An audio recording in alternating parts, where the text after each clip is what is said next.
นี่ไม่ไหวแล้วก็อืม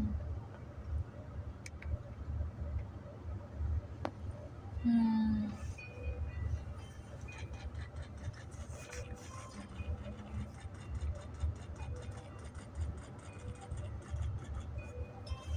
อืม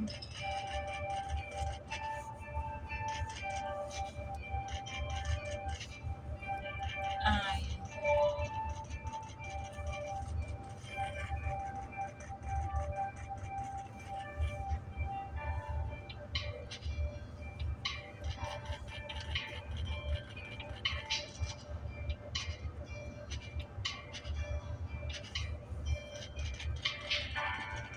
อืม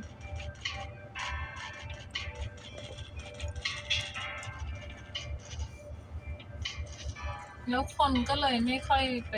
ซื้อหรอหรือไงที่เขาบอกขายไม่ได้คนเขาก็รู้ว่ามันไม่น่าจะ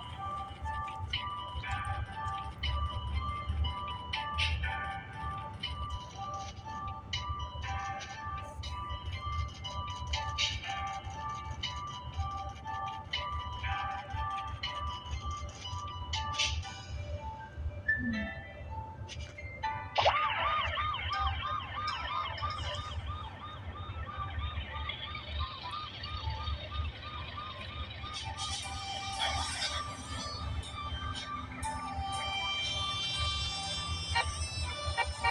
อืม